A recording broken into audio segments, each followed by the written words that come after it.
Hello, Steve Arts 89. Well, I'm here with my log because my log has more to say.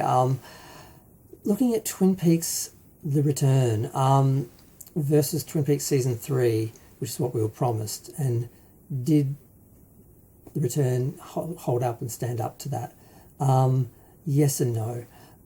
Fortunately, Some Kind Spirit did a supercut of the series. They cut it down to 13 episodes, and 3 were reorganized. So you got all the stuff from the Black Lodge, one episode.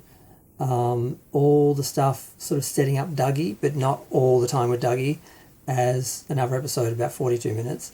And then a slightly longer episode, about an hour, covering all the stuff with Glass Box in New York and Buckhorn and Mr. C, him getting out of jail and all that.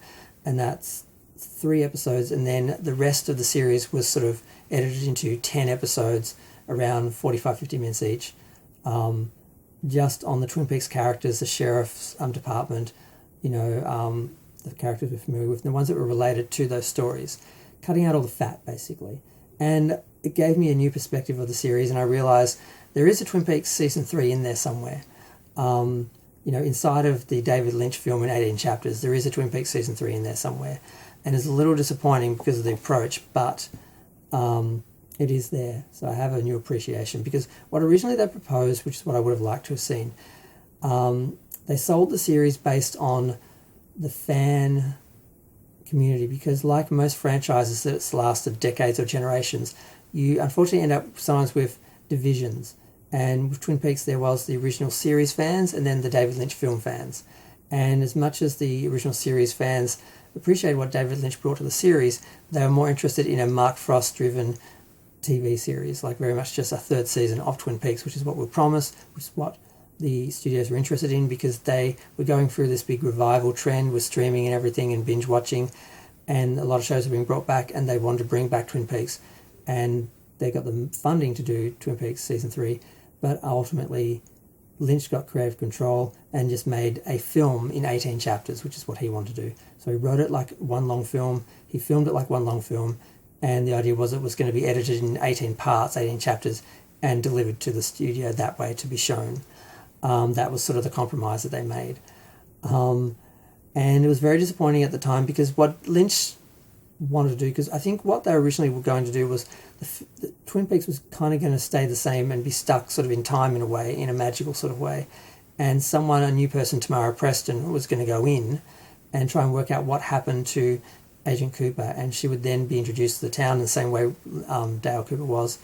And through exploring all of that, getting back into the Black Lodge and all of that. So we're going to get new stuff, and we're going to have answers and new questions, but it was going to be done in a more traditional film format. And I think the town was going to sort of be this sort of mystery, this town that sort of didn't really change.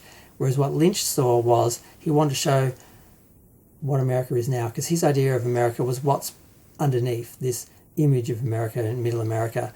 Now Middle America is gone, it's being destroyed, and now we just have everything underneath is on the surface now, and there's poverty and drug addiction and abuse and violence and all these things that were hidden that Lynch wanted to show us were there.